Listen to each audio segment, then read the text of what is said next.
TNPSC group 2 மெயின்ஸ்ல இந்த question கேட்டிருக்காங்க. இங்க ஒரு 3 டைஸ் கொடுத்துருக்காங்க. அதாவது 3 பகடை கொடுத்துருக்காங்க. ஸோ ஒவ்வொரு டைஸ்லயும் பார்த்தீங்கன்னா 1ல இருந்து 6 வரைக்கும் புள்ளி இருக்கும். ஏன்னா டைஸ்னா 6 பக்கம் இருக்கும். ஸோ 6 பக்கமும் 1ல இருந்து 6 புள்ளிகள் வரைக்கும் இருக்கும். இப்போ ஒரு பக்கம் ஒரு புள்ளி இருந்தா இன்னொரு பக்கம் 2 புள்ளி இருக்கும். 3, 4, 5, 6 இந்த மாதிரி புள்ளிகள் இருக்கும். அதுல ஒரு புள்ளிக்கு ஆப்போசிட்டா ஒரு புள்ளிக்கு எதிரா எத்தனை புள்ளிகள் வரும்னு கேட்கறாங்க.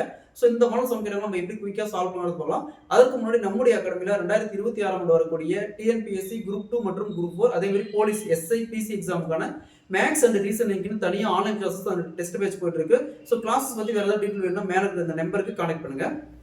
கொஸ்டின்ல 3 டைஸ் கொடுத்துருக்காங்க. அதாவது 3 பகடை கொடுத்துருக்காங்க. இதுல ஒரு புள்ளிக்கு ஆப்போசிட்டா எத்தனை புள்ளி வரும்னு கேக்குறாங்க. ஸோ இந்த மாதிரி 3 டைஸ் கொடுத்தாங்களா? ஸோ பாருங்க ஒரு புள்ளி இங்க இருக்குது, இங்க இருக்குது. நெக்ஸ்ட் இங்க 3 புள்ளி இருக்குது, இந்த சைடு 2 புள்ளி இருக்குது. அதே மாதிரி இங்க 2 புள்ளி இருக்குது, இங்க 5 புள்ளி இருக்குது. ஸோ இந்த 1 தவிர்த்து இங்க இருக்கிற 2ல வேற எந்த டைஸ்ல காமனா இருக்கும் பாருங்க. ஸோ இந்த டைஸ் பாருங்க இங்க 5, 2 அதாவது இந்த 5 இந்த 2 இது ரெண்டுலயும் காமனா இருக்கு. ஸோ அப்ப இந்த 5 2 வெட்டுங்க. அப்ப பேலன்ஸ் என்ன இருக்குது? பேலன்ஸ் என்ன இருக்குது பாருங்க இங்க 6 இருக்குது. ஸோ அப்ப 1க்கு ஆப்போசிட் என்ன வரும்? 6 வரும்.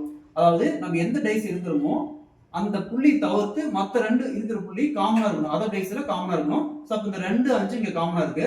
ஸோ அதை விட்டுருங்க. பேலன்ஸ் இருக்குது 6 இருக்குது. அப்ப 1க்கு ஆப்போசிட்டா 6, 6க்கு ஆப்போசிட் கேட்டாலும் 1. ஸோ இங்க option D is the correct answer.